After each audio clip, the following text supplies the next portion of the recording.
Day 33, still around Denver.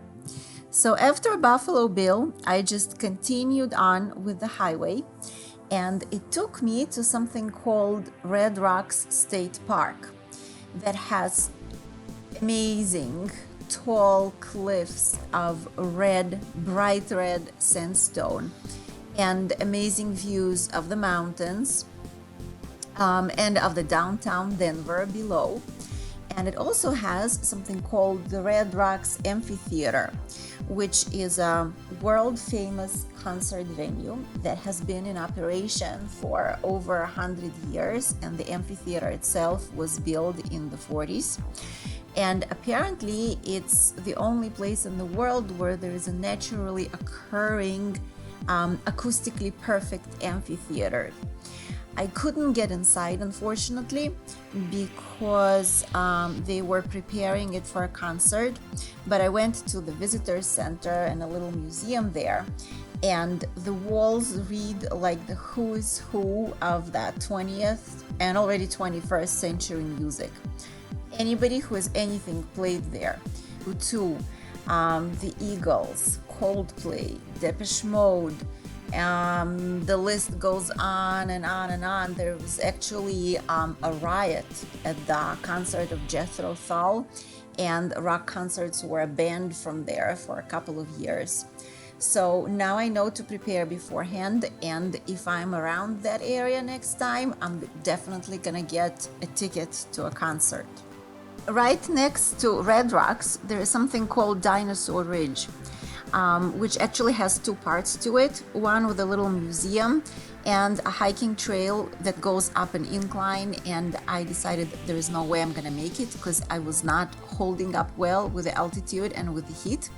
And the second part, called the Triceratops Trail, is supposedly flat and easily walkable. So I figured I'll drive a couple of miles over there and do this. And it is indeed flat.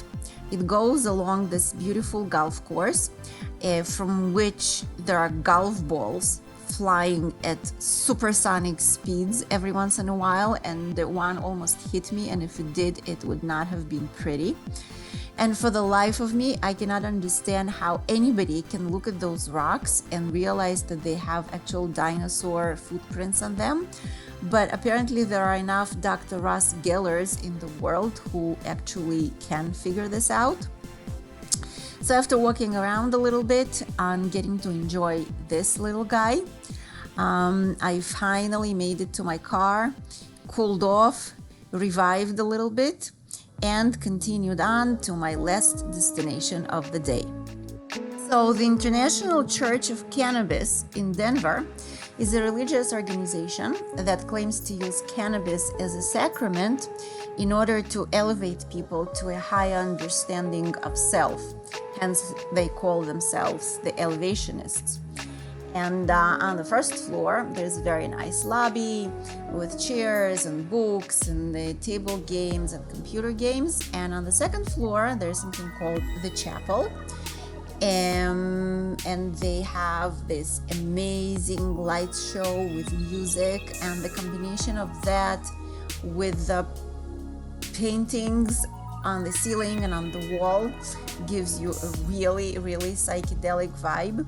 You cannot smoke pot inside because that's family friendly, but if you become a member and you come for services, then you will be able to partake. So that was my last stop of the day, and I enjoyed it profoundly.